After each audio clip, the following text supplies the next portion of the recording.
okusinziira ku bibala ebyakafulumizibwa biraga Uganda mulimu abanoonyi b'obubudamu abali mu kakadde kamu 77,000 nga bano okusinga bava mu ggwanga lya South Sudan ne Democratic Republic of Congo. Ekisinga okweraliikiriza nti omuwendo gw'abanoonyi b'obubudamu gweyongera enkya n'eggulo.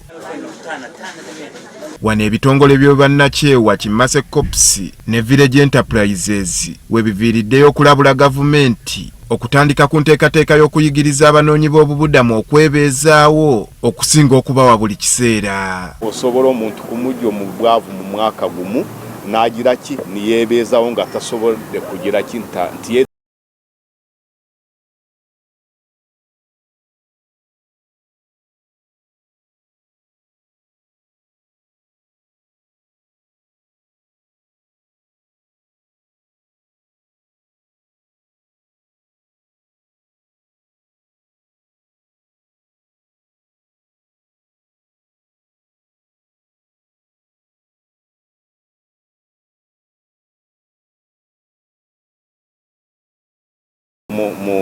in terms of training and ate nebawaki nebawa no kasente kakutandika business butono ate nitubugira ki nituleetamu ne private sector banabeekolera nibaleeta ki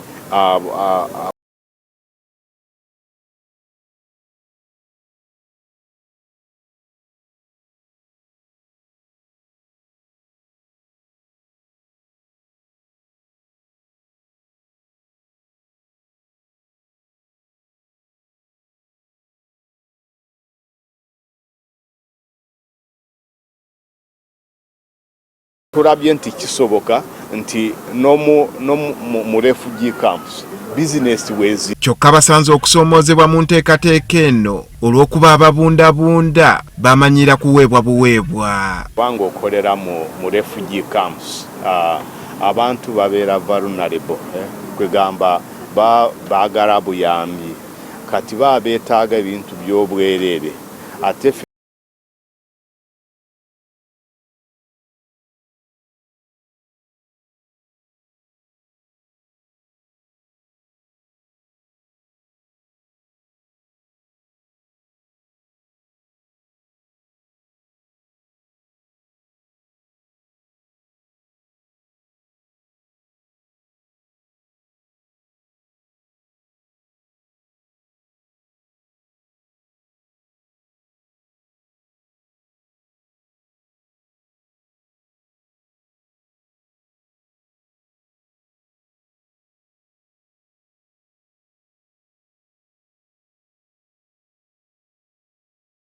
Nairo mu nkambi ya Bidibidi emu kwezi ezisingamu ababundabunda ne Rhino Camp Refugee Settlement.